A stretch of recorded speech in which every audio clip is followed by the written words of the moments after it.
5 children vanished after a Christmas Eve fire in 1945, West Virginia. No remains, no answers. The case grew cold, but the questions never did. A mystery that still haunts. The mountains were quiet on Christmas Eve, 1945. Coal dust settled on the roofs in Fayette County, and the wind along Route 16 carried the smell of wood smoke and winter apples. In a white house outside Fayetteville lived George and Jennie Sodder and 9 of their 10 children. They'd opened presents, turned out most of the lamps, and left a few of the younger ones up late to play with their new toys. Just after midnight, the phone rang. "A wrong number," the woman said. Then the house went back to sleep. Around 1 a.m., Jennie woke to a soft thud on the roof and the smell of smoke. By the time they reached the stairs, the hallway was already burning. George and Jennie got 4 children out into the cold. 5 were still upstairs. George ran for the ladder he always kept leaning against the house. It was gone. He tried the water barrel. Frozen. He tried to start both work trucks to climb to the upstairs window. Both engines failed. Perfectly good that afternoon. Dead now, in the dark. For 45 minutes, the family could only watch the house burn, a roar like the inside of a furnace, until the roof fell in and the walls sank into embers. The volunteer fire department, short-handed from the war and calling each other one by one, arrived toward morning. In the ashes they found appliances, roof tin, familiar shapes turned strange, but no bodies the family could recognize as their 5 missing children. Officials called it an accident, faulty wiring, they said, and issued death certificates. But the lights in the house, Jennie remembered, had stayed on, even as the fire spread, which didn't feel like a clean electrical failure. A telephone repairman later said the line hadn't burned at all. It had been cut. Someone climbing partway up the pole to do it. A few days after the fire, the missing ladder turned up down an embankment, 75 feet from where it should have been. Jennie could not make herself believe that 5 bodies had burned to nothing. She asked questions no one could answer. How hot? How long? If they could still find metal and roof tin, how could there be no bone? A crematorium worker told her that even at 2,000 degrees for 2 hours, bones remain.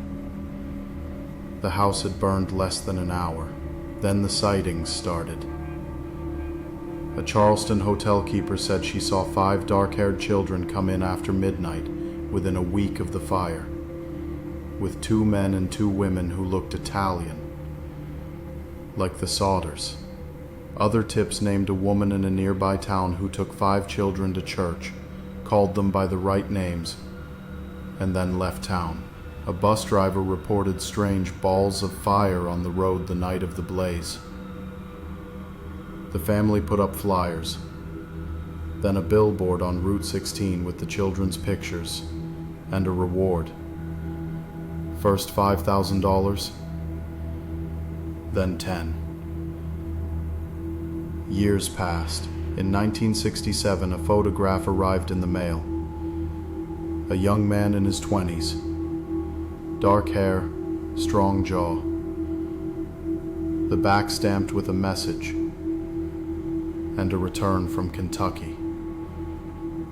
The family thought he might be Lewis, who'd have been about that age. George drove to Kentucky to look, but found nothing waiting there. There were theories. Enemies from George's past in Italy. A local extortion. a fire to distract, and a kidnapping to finish the task. What's certain is this: the official files are thin.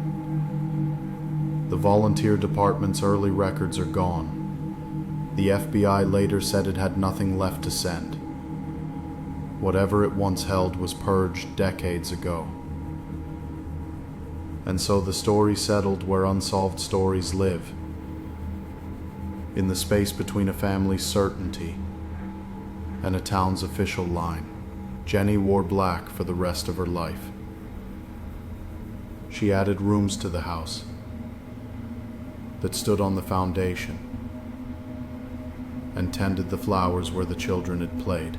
For nearly 40 years, the billboard watched the road, the five faces looking out at coal trucks and travelers.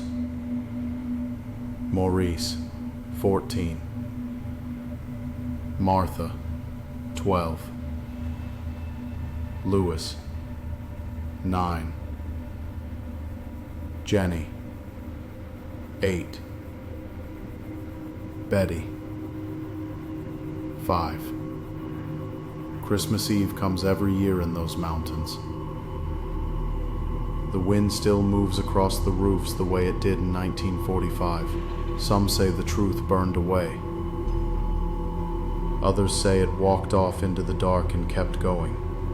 Some stories don't end. They just disappear. Unabridged and presented here in full. This unsolved case remains part of question that has outlived every answer offered to it. You've been listening to Tooms Dark Bedtime Stories,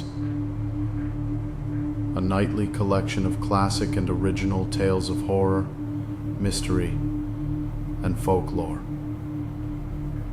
If you enjoyed tonight's story, follow, rate, and share Tooms Dark Bedtime Stories wherever you listen.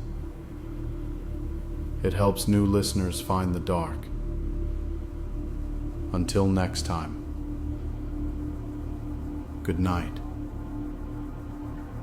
Keep one light burning, and may your dreams remain dark. Tooms Dark Bedtime Stories. The Sodder Children. This has been a Tooms production. Copyright 2025.